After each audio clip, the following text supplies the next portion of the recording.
Hello, everyone, and welcome back to Maple Sumo. I'm Josh, and it's time for some Between the Basho banter.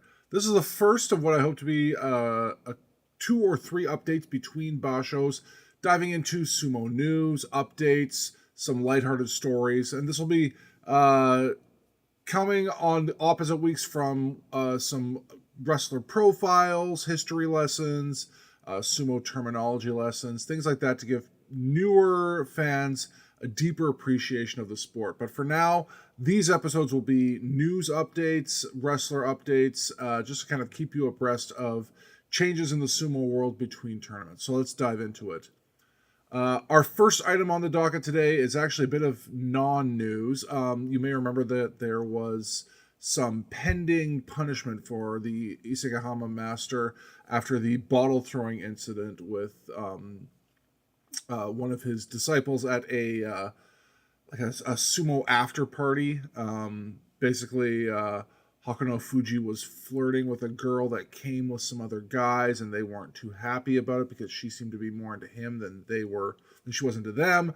So it looks like the master hit him with a beer bottle to kind of keep his guests happy, which is just bizarre sumo logic. But we have yet to hear any sort of ruling on this violence incident. They have gone in himself, Hakuno Fuji and Nishiki Fuji, all went in and gave some testimony before the violence compliance committee, but they keep pushing off the actual ruling on what's going to happen. So this one's been delayed again until April 9th. I don't know what exactly their plan is. Maybe they hope that they can give Enho elder stock and he'll just make the problem going away by taking Hakuno Fuji back to a reformed stable. Miyagino would be cool to see again. I don't know. It's really hard to tell what their plan is right now, but I have a feeling they're going to go pretty light on him, unfortunately. But we'll see what happens. You never know. They could come back with some of the same harsh things that they did to Hakuho when they found out about the violence incidents at his stable. Some sad news. Former Ozeki Wakashi Mazu has passed away at the age of 69. This is a man who had a 14-1 Yusho and then a 9-6 and then another 15-0 Jun Yusho. So this is a guy who got very close to the Yokozuna title, retired well, had a good run as a coach, but sadly has passed away at age 69.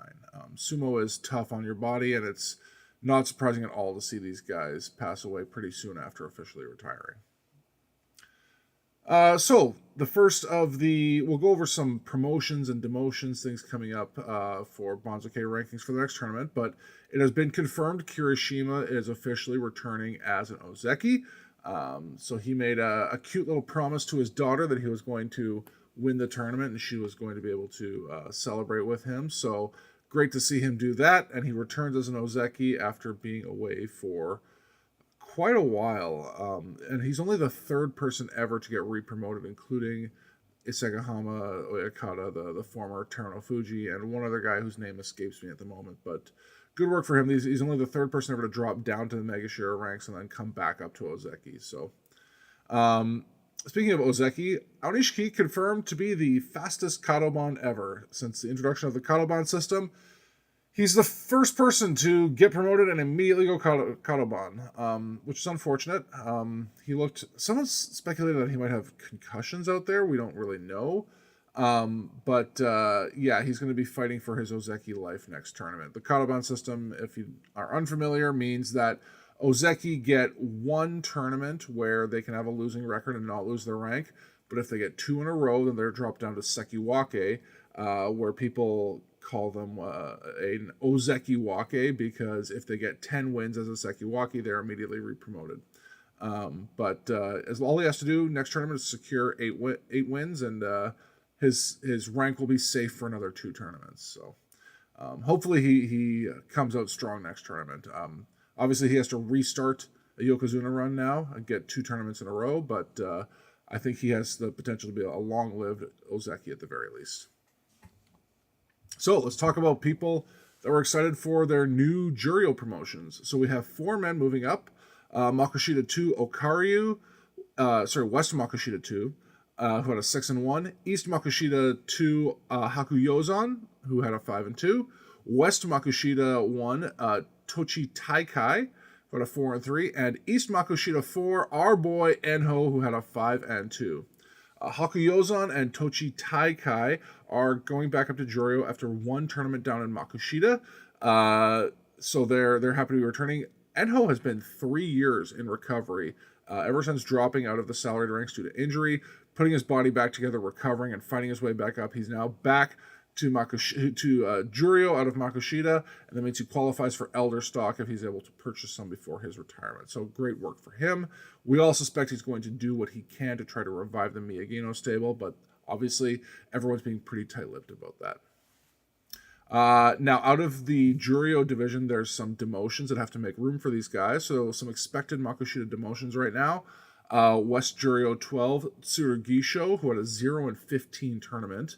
East Juryo 13, Shimazu Umi, who had a 2-9-4. West Juryo 13, Fuji Tensei, who had a 5-10. And West Juryo 14, Kodo Kuzan, who had a 4-11. Tsurugisho being demoted would be the first time he's been demoted down to Makushita in his career. The last time he fought there was prior to January 2016. Ever since then, he's been a salaried wrestler. So it's been 10 years between Juryo, mostly Juryo, and a little bit of Makuuchi. The suspicion is there's a very good chance he retires after this. He's not looking great. His knees are toast.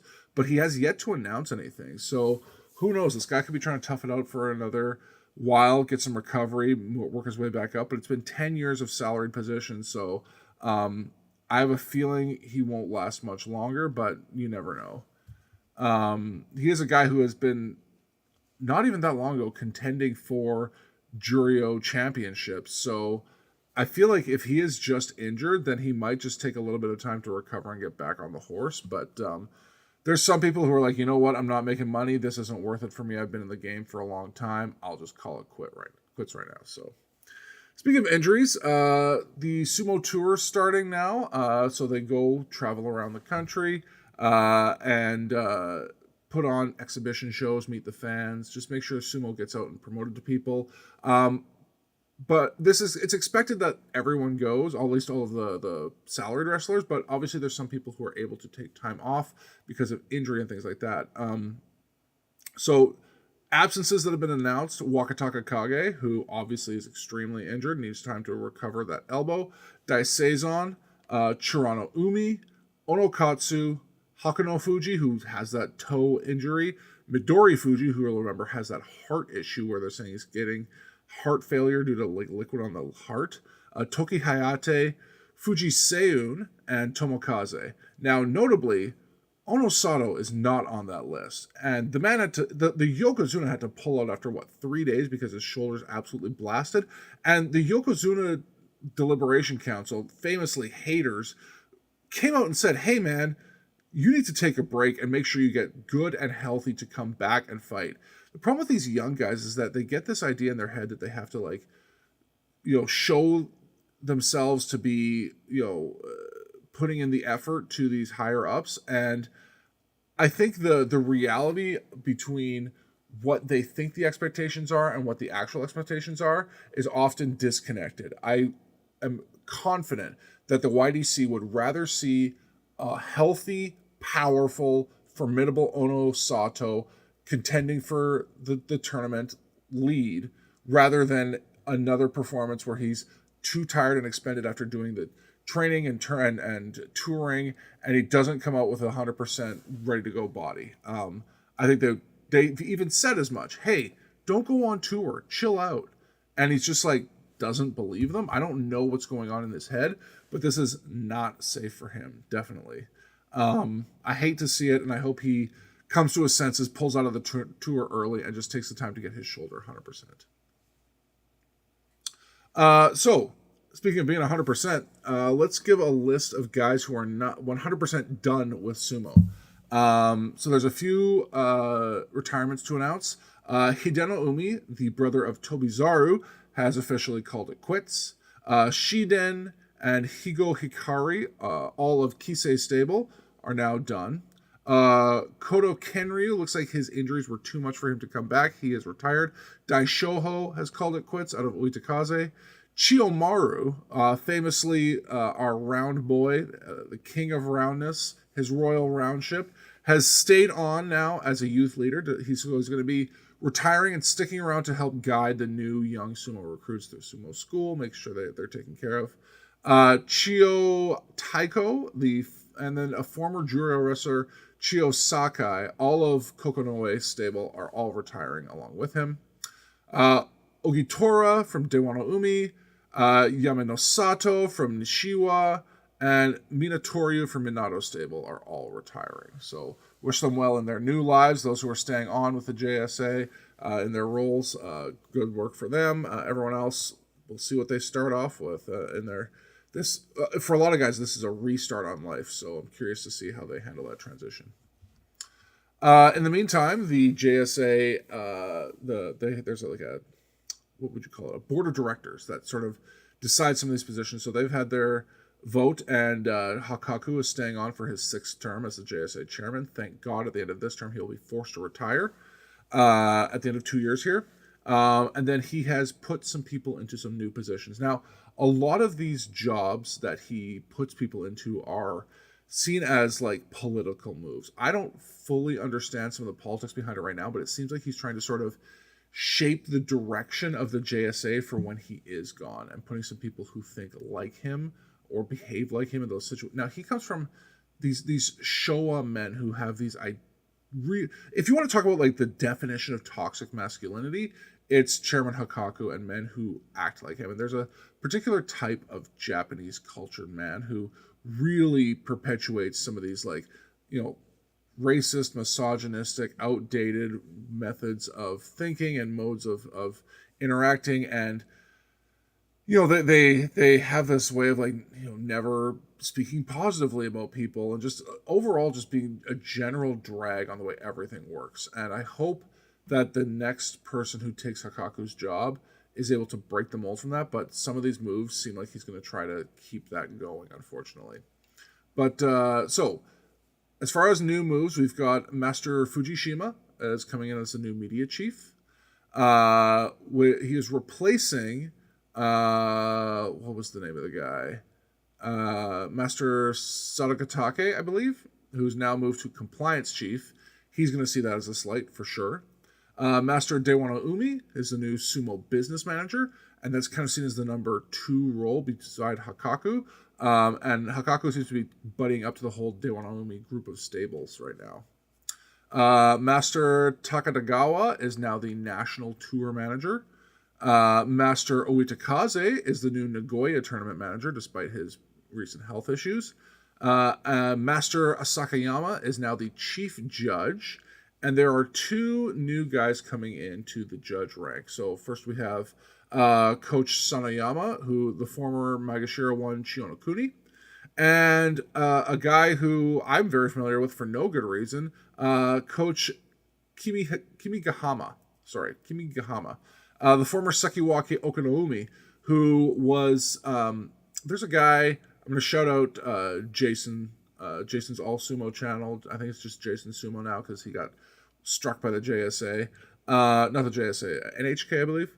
Anyways, he was a big fan of this guy because he happened to be from Shimane-ken. So he's a Shimane homeboy, and that was just sort of his local hometown hero. But former Sekiwake Okinoumi and the former Magashira 1 Chionokuni, now moving up to judge ranks. So good for, we'll see some familiar faces on the sides of the dojo now. It's really interesting, having been a fan of the sport for a while now, seeing guys who I used to watch wrestle showing up on the sides of the rings to help judge. It's kind of cool. 2 items left. The first, Asakoryu, our little muscle man, and his brother Asasuryu have started a new fan club in tribute to their mother, who sadly passed away right before the March tournament. They were able to get down there and visit her while training for the tournament. She was a crazy sumo fan, pushed them both into professional sumo. She knows that Asasuryu doesn't have the same mental strength to be in it. He wanted to be a teacher, but she pushed him to turn pro in sumo, and she's instructed Asakoryu to, you know, look out for him. And frankly, Asasuryu should be promoted to a salaried rank of his own very soon. So it's unfortunate that she couldn't get to see both of her boys, lining up for the top division together, but I'm sure she's extremely proud of where they've come now. And then ending on a more positive note, I wanted to point out a lower rank wrestler that I think we should keep an eye on coming up here. One of the problems that sumo runs into is that obviously there's a lot of cultural race issues in Japan, and in particular with Africans. There was a American boy who wound up washing out, but there's another guy in there right now. His name is Kazuchido. The guy has a Nigerian father who, unfortunately, he hasn't seen since his parents divorced when he was in the 3rd grade. And he had a Japanese mother. His birth name is Nelly Yamada. But his mother, Tamaki Yamada, sadly passed away in the summer of 2024 at the young age of 52. So this guy who he's very young. He just turned 21. He's small, kind of light, about 116 kilograms, which is up from where he was. He was on a break from stable training in 2024, came home for the Obon holiday, and returned to the family home and discovered his mother had passed away. And she'd been passed away for about a month. So he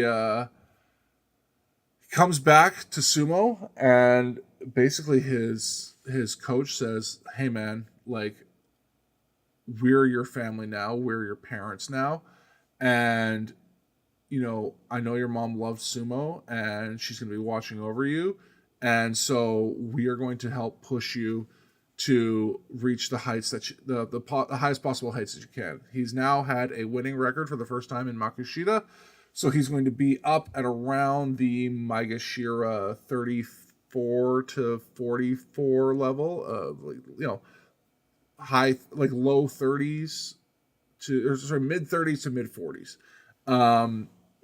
But his master has really taken him on as like a second son. And he is now saying, you know what, in order to repay this kindness and generosity from my master, I want to help reach at least the Komusubi rank that he did when he was still active. So this guy I want to keep an eye on. I think he's a very technical wrestler who just has trouble putting on weight right now, but finally he's learned that, like, hey, eating training is part of this job. I can't just be eating a ton on days I'm training. Otherwise, I'm just replacing what I use. I need to eat on days that I'm not training as well in order to add on the weight. So good for him. I hope to see a lot out of him, and I want to see a lot more. How do I say this? A lot more wrestlers succeed that don't come from traditional sumo strongholds. I think that helps push sumo globally. As much as I appreciate what amateur sumo wrestlers try to do throughout the international competition, I think seeing more variety of wrestlers in grand sumo and the real professional sumo is what's actually going to spread the sport more. That representation matters in those paid ranks. So we'll keep an eye on Kazuchido and everything that he does in the coming years. I'm just trying to find he is fighting out of... Okay, apparently it's just Kazuchido stable. Or rather, that's Kazuchido Oyakata is his master. I'll try to add some news on him in the next tournament, if I remember, because ADHD is a bitch. But other than that, we will touch base in a couple of weeks for more updates on sumo news. And I'll see you in a couple of weeks for I think I'm going to do a highlight on Hakuho. See you then. Maple Sumo is a No Plot Only Lore production. Check out our other podcasts at noplotonlylore.com.